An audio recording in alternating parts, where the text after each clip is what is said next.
Study IQ IAS, अब तैयारी हुई affordable. Namaskar everyone. I welcome you all on the behalf of the Study IQS family. My name is Pritesh Mathurkar. मेरा नाम प्रीतेश माथुरकर है. मैं आपका तहे दिल से इस बहुत एग्जाम्पलरी सेशन में स्वागत करता हूँ जहाँ पे हम लोग जानेंगे कि ज्योग्राफी ऑप्शनल हमें क्यों चूज करना चाहिए, as to why we should choose geography optional, क्या खासियत है ज्योग्राफी ऑप्शनल की. ओके, इसके बाद हम लोग जानेंगे कि अगर आप ज्योग्राफी ऑप्शनल चूज करते हैं, अगर आपने डिसीजन ले लिया कि सर आज से हम हमारा जो ऑप्शनल है वो ज्योग्राफी ही रखेंगे एंड हम इसमें जी जान से मेहनत करेंगे, तो इसके लिए हमें क्या क्या प्री रिक्विजिट्स फुलफिल करनी पड़ती है. रिक्विजिट्स मीन्स कि अगर आप कोई भी ऑप्शनल लेते हैं तो उसके लिए आपको एक कुछ सेट पैरामीटर्स फुलफिल करने होते हैं. अगर वो पैरामीटर्स आप फुलफिल करेंगे तो आपको ऑप्शनल पढ़ने में और आसानी होती है. And most importantly we will try to understand कि अगर आप ये प्रीरिक्विजिट्स फुलफिल कर रहते हैं तो आपको ज्योग्राफी ऑप्शनल टारगेट कैसे करना चाहिए. एंड आखिर में हम ये भी जानेंगे कि अगर आपने टारगेट्स फुलफिल कर लिए तो क्या ये ऑप्शनल स्कोरिंग होता है. बिकॉज सबके मन में एक डर होता है कि यार ज्योग्राफी ऑप्शनल में स्कोर होता है या नहीं होता है. एक बहुत ज्यादा नेगेटिव एटमॉस्फेयर है इस ऑप्शनल के रिगार्डिंग अभी इन रिसेंट ईयर्स. तो हम लोग इसे भी दूर करेंगे कि क्या ज्योग्राफी ऑप्शनल स्कोरिंग है या नहीं. तो चलिए शुरुआत करते हैं आज के इस सेशन से कि सबसे पहली चीज कि आपको ज्योग्राफी ऑप्शनल क्यों चूज करना चाहिए. ऐसी क्या खूबी है इस ऑप्शनल की कि अगर आपने इस ऑप्शनल को चूज कर लिया सो बेसिकली आपकी जिंदगी बदल जाती है. तो चलिए शुरुआत करते हैं आज के इस सेशन से कि आपको ज्योग्राफी ऑप्शनल क्यों चूज करना चाहिए. तो अगर मैं आप सबको बताऊं कि एक टिपिकल ऑप्शनल का जो सिलेबस है, यूपीएससी की जो हमारी नोटिफिकेशन आती है उसमें जितने ऑप्शनल्स हैं, अगर आप उस ऑप्शनल्स का सिलेबस देखेंगे तो एक नॉर्मल ऑप्शनल का जो सिलेबस होता है वो होता है लगभग 3 years of undergrad plus 2 years of post grade plus 1 year of research. ये किसी भी ऑप्शनल का एक टिपिकल सिलेबस है. तो बेसिकली आपको कितने सालों की पढ़ाई करनी है एक ऑप्शनल पढ़ने के लिए? 3 + 2 + 1, तो लगभग आपको 6 साल की पढ़ाई करनी है of optional if you want to score well in your optional. Now if I am saying you कि ये जो 6 साल की पढ़ाई है, ये पढ़ाई आप लगभग 4.5 से 5.5 महीने में खत्म कर सकते हो. You can basically do away with the preparation of 6 years in just 4.5 to 5 months. And अगर मैं आपको बोलूं कि ये जो पढ़ाई है, इस पढ़ाई में आपको ज्यादातर क्या ध्यान में रखने हैं? Number 1, concepts. आपको कंसेप्ट ज्यादा ध्यान में रखने हैं. आपको नंबर 2 क्या ध्यान में रखना है? आपको नंबर 2 ध्यान में रखना है क्या? इंटरलिंकेज, कि कैसे एक चीज दूसरे से लिंक है. Okay, interlinkage. Okay, and number 3 अगर मैं आपको बोलूं कि आपको ध्यान में बेसिकली क्या रखना है, एक बार आपने कंसेप्ट्स पढ़ लिए, आपने कंसेप्ट्स को इंटरलिंक कर दिया एंड आखिरकार आपने उसे क्या कर दिया? अप्लाई. आपको बस ये 3 चीजें ध्यान में रखनी है and you don't have to focus more on theory. आपको ज्यादा मेमोराइज नहीं करना है. तो बताइए, ये 3 चीजें अगर आप कर लोगे इन जस्ट 4.5 to 5 months, तो क्या ये ऑप्शनल बेटर नहीं है बाकी के ऑप्शनल से? Yes, it is definitely better. तो why you should choose geography as an optional, अगर मैं आपको एक बहुत ब्रीफ में इसका आंसर दूं तो वो आंसर ये है कि ज्योग्राफी जो है ये एक बहुत टेक्निकल डिसिप्लिन है. टेक्निकल इन द सेंस क्या कि ये डिसिप्लिन जो है ये टेक्नोलॉजी पे पहले से बहुत ज्यादा रिलायंट है. जैसे जैसे हमारा टेक्निकल अंडरस्टैंडिंग बढ़ी है वैसे वैसे हमें हमारी धरती की, हमारे एनवायरनमेंट की, हमारे सोलर सिस्टम की, हमारे यूनिवर्स की अंडरस्टैंडिंग बढ़ी है. तो ये जो डिसिप्लिन है ये टेक्निकल होने के वजह से इसमें थ्योरेटिकल पार्ट ज्यादा नहीं होता है, इसमें कंसेप्चुअल पार्ट ज्यादा होते हैं. जैसे एक बहुत simple example, what is climate change. तो अगर आप क्लाइमेट चेंज के बारे में एक बार जान लेंगे कि क्या है, तो क्या आप वो कभी भूलेंगे? क्या आपको कभी ऐसा होगा कि आप वो लिख नहीं पाएंगे? अगर मैंने आपको बोल दिया कि व्हाट आर ओशन करंट्स किस वजह से ओरिजिनेट होते हैं, what is the cause of ocean currents, एक बार मैंने आपको कंसेप्ट बता दिया, क्या आप वो कंसेप्ट कभी भूल पाएंगे? मैंने आपको बोल दिया कि India is suited for what, dryland agriculture, क्यों? एक बार आप वो समझ गए तो क्या आप कभी भूल पाएंगे? नहीं। एंड आप वेरी आसानी से मेंस में लिख भी पाओगे। तो the first and foremost reason why you should choose geography as an optional, because it being a technical subject, it is full of concepts, it is less of theory. So once you understand the concepts, once you imbibe those concepts in your bloodstream, एक बार आप उन्हें आपके जहन में उतार देंगे तो आपको लिखने में तकलीफ नहीं जाएगी। And guys remember, mains is all about what? Mains is all about answer writing. Second reason why you should choose geography as an optional is, एक बार आपने कंसेप्ट पढ़ लिए तो ज्योग्राफी में इंटरलिंकेज ये बहुत बड़ा रोल प्ले करता है कि कैसे एक चीज दूसरे चीज से लिंक्ड है। जैसे एक बहुत सिंपल एग्जांपल मैं अगर आपको दूं कि एक आपके पास जमीन है, ओके, वो जमीन में आपके पास बहुत सारे फॉरेस्ट्स हैं, आपके पास बहुत सारे पेड़ पौधे लगे हुए हैं, आप उस जमीन को प्रॉपरली मैनेज कर रहे हो, तो वो जमीन कैसी रहेगी? हरी भरी रहेगी, इट विल बी एवरग्रीन। आप उसमें से कुछ प्रोड्यूस भी निकाल सकते हो, फ्रूट्स, वेजिटेबल्स, क्रॉप्स, जो चाहिए आप वो निकाल सकते हो। बट अगर आपने जमीन को प्रॉपरली मैनेज नहीं किया तो धीरे धीरे धीरे क्या होगा? आपकी जमीन की प्रोडक्टिविटी क्या हो जाएगी? धीरे धीरे धीरे कम होती जाएगी। प्रोडक्टिविटी धीरे धीरे कम हो जाएगी तो वेजिटेशन भी जमीन का धीरे धीरे कम होते जाएगा। जमीन धीरे धीरे धीरे क्या होती जाएगी? बैरन। बैरन होते ही जमीन क्या उपजाऊ रहेगी? Will it be cultivable? नहीं। And slowly slowly slowly that land will convert into what? Desert. So this is basically the process of desertification. Desertification किससे linked है जनाब?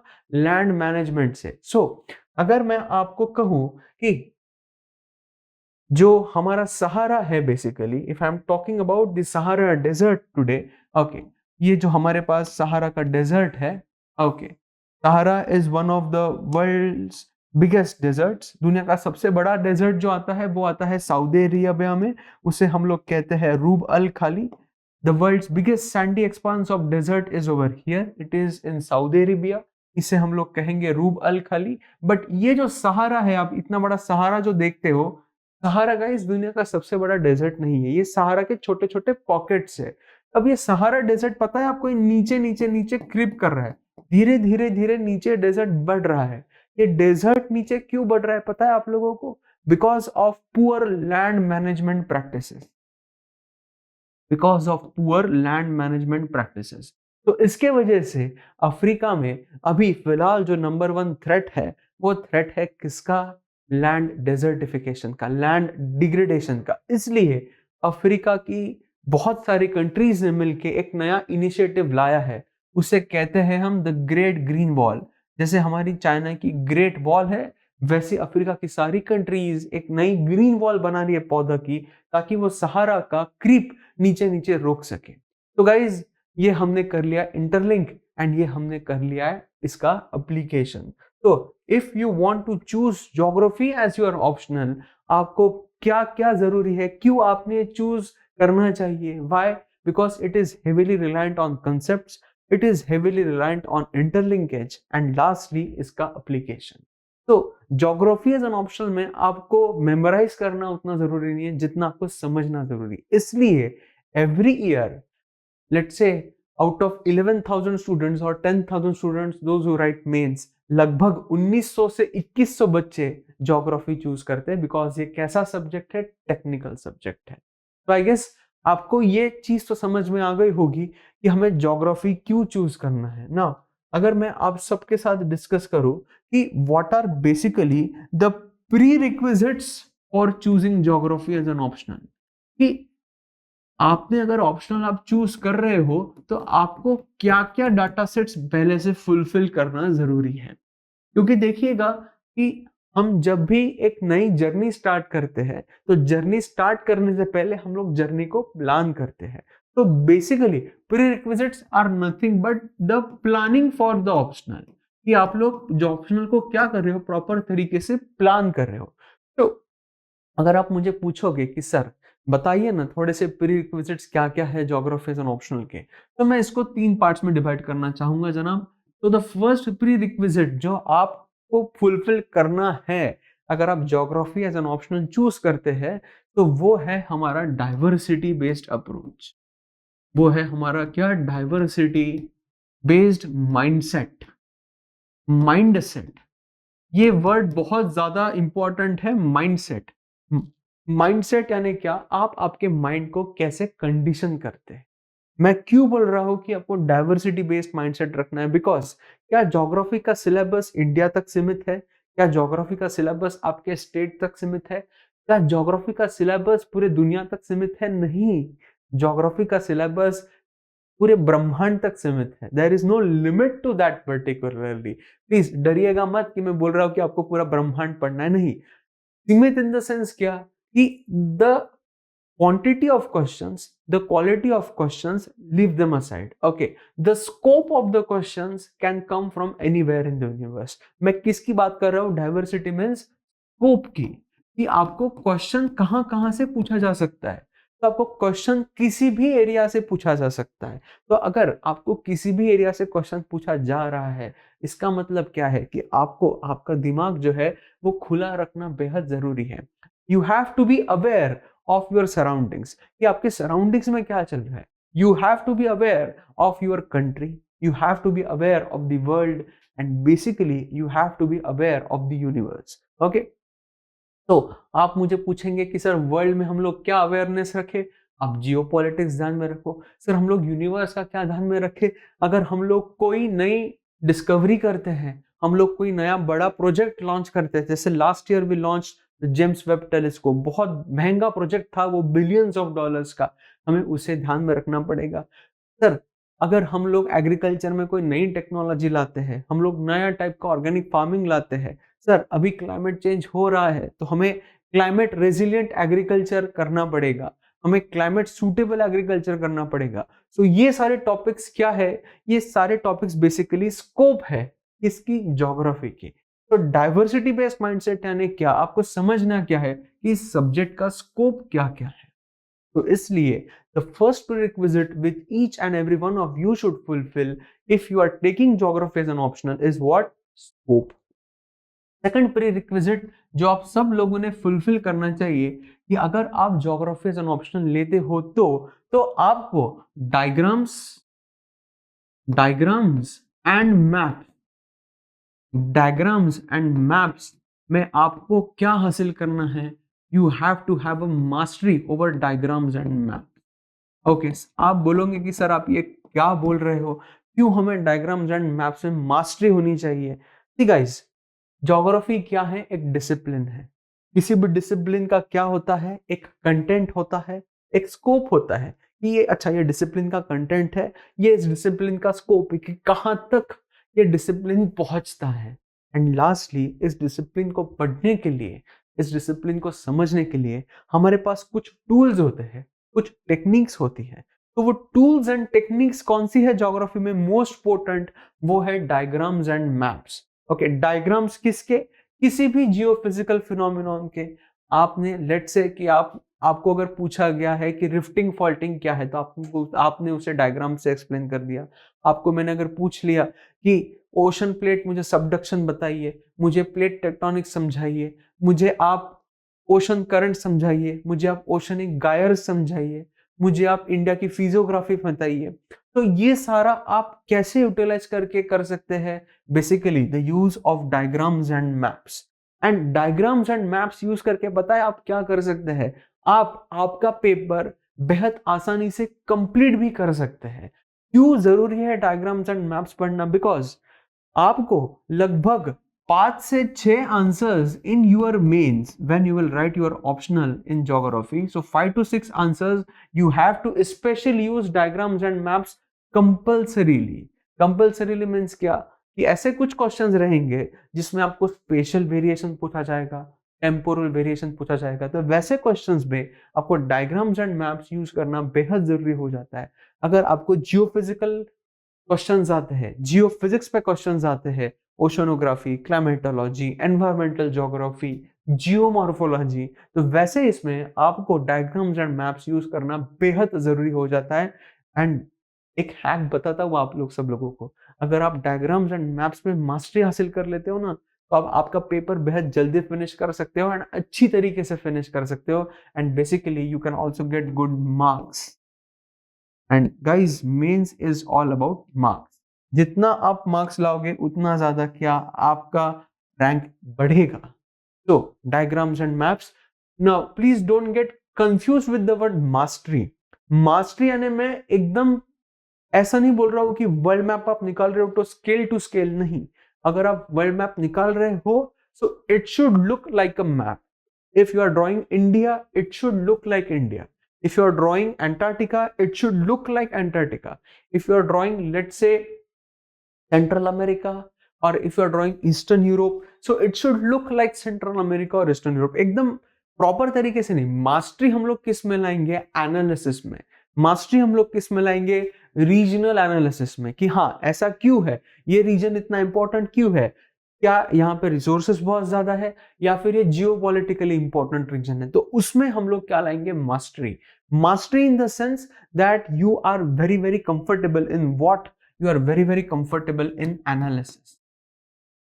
You are very very comfortable in what? You are very very comfortable in analysis. So this is very very important that you attain mastery over where in analysis, in using maps and diagrams so as to fulfill the criteria of answering your question. And मैं अगर आपको बोलूं कि third pre requisite क्या है, कि अगर आपको geography as an optional choose करना है तो आपको करंट अफेयर्स पे अच्छी कमांड चाहिए। तो you should have a good knowledge of what current affairs, जो भी दुनिया में चल रहा है ये आपको बहुत अच्छी तरीके से पढ़ना बेहद जरूरी है। क्यों? बिकॉज लगभग 50% क्वेश्चंस इन पेपर 2 एंड लगभग 30 से 40% questions in paper 1 they will predominantly based on current affairs. So having a good grasp on current affairs is very very important. So current affairs तो आप वैसे भी GS में करेंगे ही करेंगे. So this is just an add-on. So guys, these are the 3 prerequisites of what? Of choosing geography as an optional. So मैंने सबसे पहले आपके साथ क्या डिस्कस किया? Why. Second मैंने आपके साथ डिस्कस किया prerequisites. Now let us try to understand the third topic which is the target.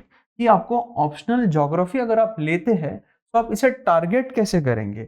How you will target geography as an optional. Okay, आप लोग इसे टारगेट कैसे करेंगे? एंड गाइस पता है मैक्सिमम लोग यहीं पे गलती कर देते हैं कि समझ नहीं पाते हैं कि ऑप्शनल का हम लोग टारगेट कैसे करें, how we should approach, how we should basically target the syllabus of this optional.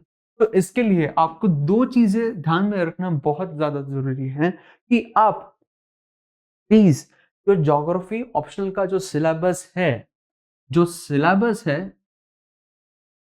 आपके ज्योग्राफी ऑप्शनल का, उसे आप पेपर 1 एंड पेपर 2 इसे डीलिंक करके मत पढ़िए। Do not delink, okay, do not delink at any cost paper 1 and paper 2। हमेशा आपको क्या करना है? पेपर 1 एंड पेपर 2 को लिंक करके पढ़ना है। लिंक इन द सेंस कैसे है कि अगर मैं आपको बोल रहा हूं कि पेपर 1 में हम लोग अगर लेट्स से एनवायरमेंटल ज्योग्राफी पढ़ रहे हैं, हम लोग एनवायरमेंटल डिग्रेडेशन पढ़ रहे हैं, तो इसके साथ साथ हमें इंडिया के लैंड रिसोर्सेज भी पढ़ना इंपॉर्टेंट है। अगर हम लोग लेट्स से पॉपुलेशन थेरीज पूरी दुनिया की पढ़ रहे हैं तो हमें पॉपुलेशन थेरीज किसकी पढ़नी है? इंडिया की भी हमें वो पॉपुलेशन थेरीज को अप्लाई करना पड़ेगा कि क्या इंडिया अभी कौन से पॉपुलेशन के स्टेज में है। अगर हम लोग दुनिया की रीजनल प्लानिंग पढ़ रहे हैं तो हमें इंडिया की भी रीजनल प्लानिंग पढ़ना बेहद जरूरी है। तो अगर आपको ऑप्शनल ज्योग्राफी प्रॉपरली टारगेट करना है तो paper 1 and paper 2 should go hand in hand.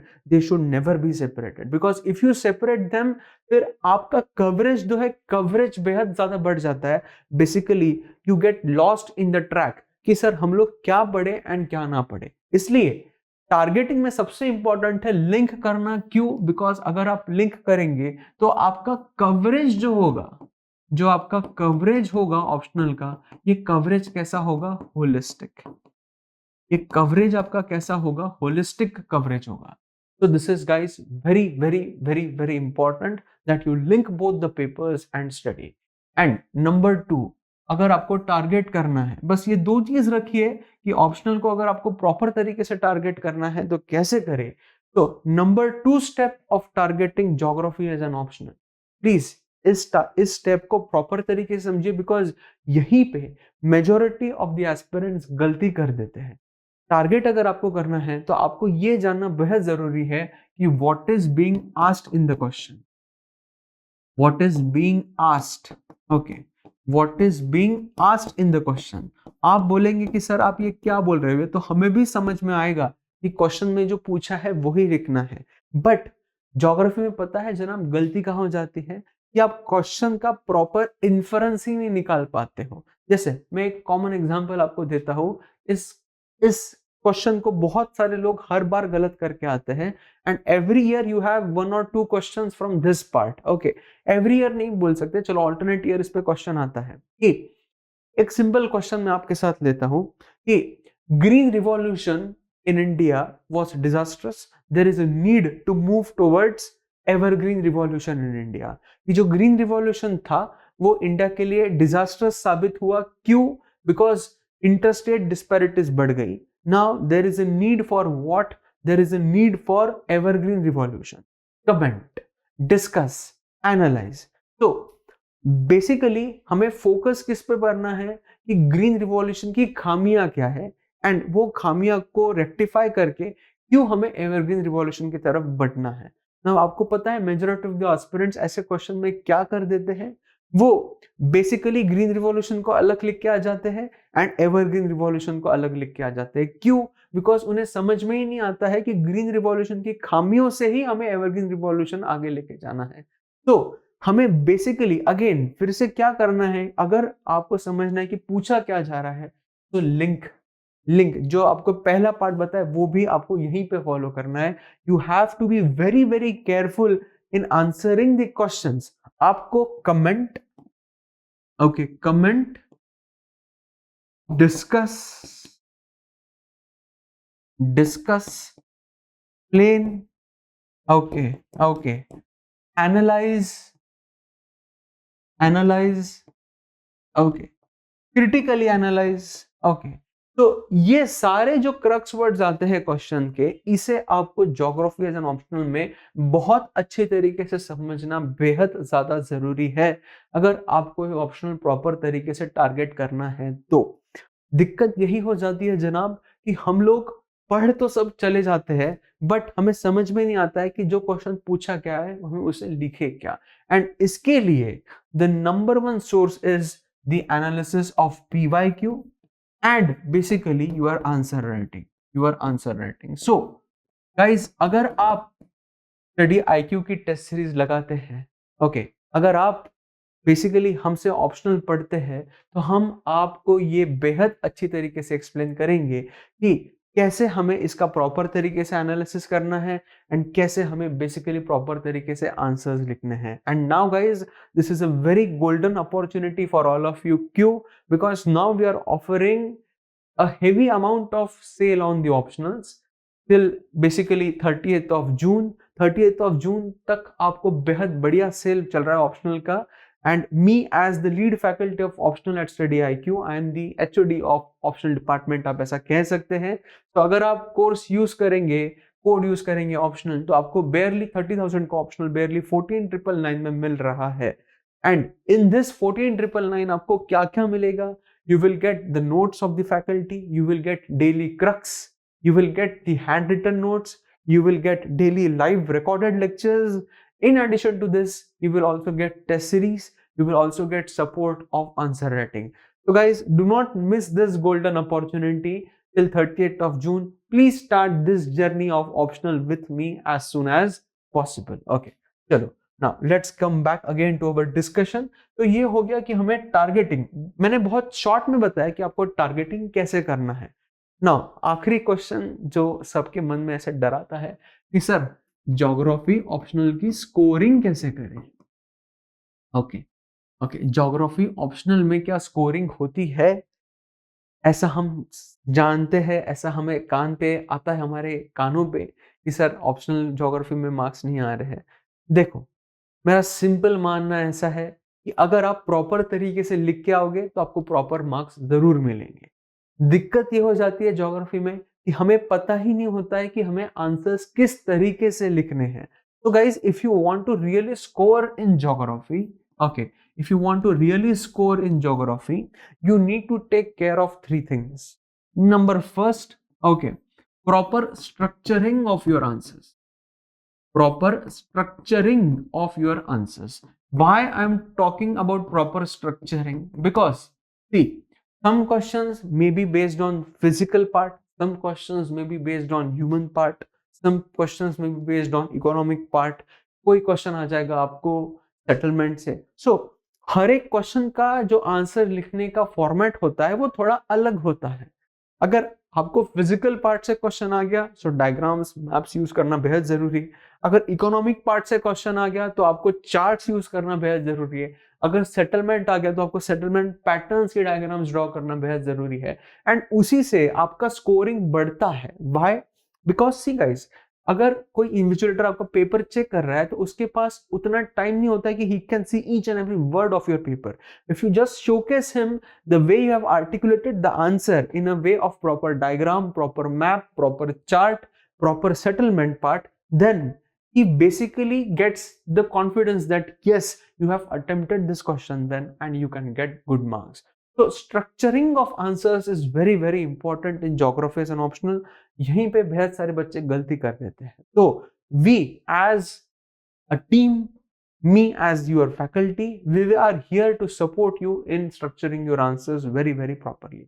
Dare I say, हम लोग आपको क्लास में ऐसे ही पढ़ाएंगे कि आप हूबहू आंसर स्ट्रक्चर्स करना सीख जाएंगे। Okay, the second thing which you all need to be very careful if you want to improve the scoring of your optional, कि सर हम लोग ऑप्शनल में स्कोरिंग कैसे बढ़े। तो आपकी जो पढ़ाई है वो आपको conventional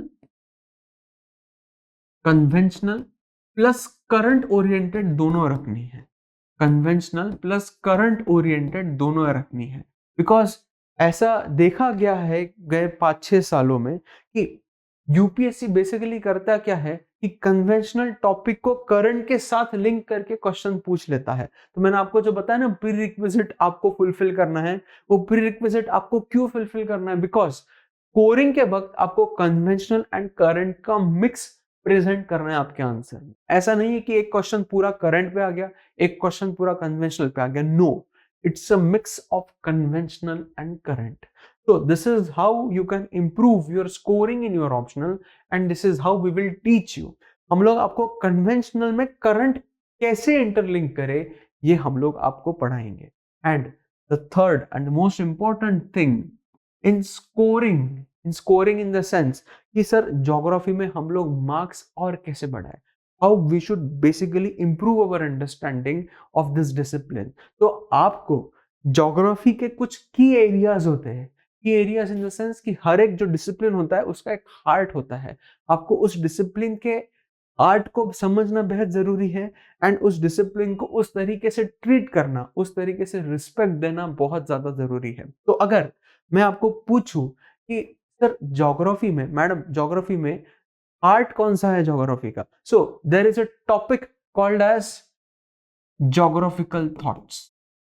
there is a topic called as geographical thoughts कि ज्योग्राफी का इवोल्यूशन कैसे हुआ, how the geography evolved as a discipline, how the geography evolved as a discipline. अगर आप मुझे पूछेंगे कि ज्योग्राफी के और हार्ट्स बताइए सर कि कौन सी थेरीज बहुत ज्यादा इंपॉर्टेंट आती है, सो ज्योग्राफी के 3 लोकेशनल ट्रायड्स हैं। ज्योग्राफी के 3 लोकेशनल ट्रायड्स हैं, उनका नाम है क्रिस्टॉलर, वॉन थ्यूनन एंड वेबर। तो इनकी थेरीज जब आप करेंगे तो आपको प्रॉपर तरीके से उस थेरीज को लर्न करना है, उस थेरीज को उन तरीके से आर्टिकुलेट करना है एंड अगर आप मुझे पूछेंगे कि और हार्ड बताइए, तो ज्योग्राफी में आपके पास जियोपॉलिटिकल थ्योरीज हैं, जियोपॉलिटिकल थ्योरीज हैं, ओके। आपके पास डेमोग्राफिक थ्योरीज हैं, ओके, डेमोग्राफिक थ्योरीज हैं, ओके। आपके पास ग्रोथ मॉडल्स हैं, ओके। सो बेसिकली मेरे कहने का मतलब ये है, बहुत सारे और 3-4 हार्ट्स आते हैं ज्योग्राफी एज एन ऑप्शनल के, okay, etcetera. So basically what I'm saying is that you need to articulate this very well. You need to articulate this very well. अगर आप इनके आंसर्स लिख रहे हो तो आपके आंसर्स में वो दिखना चाहिए कि यस आपने इन क्वेश्चंस पे मेहनत की है। तो आपको क्या मिलता है जनाब? एक्स्ट्रा मार्क्स मिलते हैं। तो guys, if you want to really score well in geography, and score होता है, ऐसा नहीं है कि स्कोर नहीं होता है। सबसे पहले structuring of answers is very very important. Number 2, आपको कन्वेंशनल पर क्लरेंट का मिक्स रखना पड़ता है आपके आंसर्स में। एंड नंबर 3, आपको geographical thoughts, locational triads, geopolitical theories, demographic models, growth models, ऐसे जो ज्योग्राफी के बहुत टची सब्जेक्ट्स है, बहुत टची कवरेज कंटेंट है, इसे आपको बहुत अच्छी तरीके से क्या करना है? आर्टिकुलेट करना है। So guys, I hope that I am clear to you all in the way that how we need to perceive this optional, and आज के लेक्चर में हमने क्या क्या पढ़ा कि हमें ज्योग्राफी एंड ऑप्शनल क्यों चूज करना चाहिए, what are the prerequisites, what are the target, how you should target the optional, and lastly how you can improve your scoring. So guys, I thank you all on the behalf of Study IQ IAS. I thank you all on the behalf of me, Pritesh Mathurkar, and my team. And मैं आशा करता हूँ कि आप सब लोग मेरे साथ जुड़ेंगे एंड मेरे साथ ये जर्नी आगे लेके जाएंगे, okay. And again I am reiterating कि हमारा अभी सेल चल रहा है ऑप्शनल का। You can use the code optional to get a very special discount and basically start your journey with me. तो thank you again guys, okay. आशा करता हूँ कि आप मेरा इस जर्नी में मेरा साथ देंगे, okay, thank you. Study IQ IAS, अब तैयारी हुई अफोर्डेबल।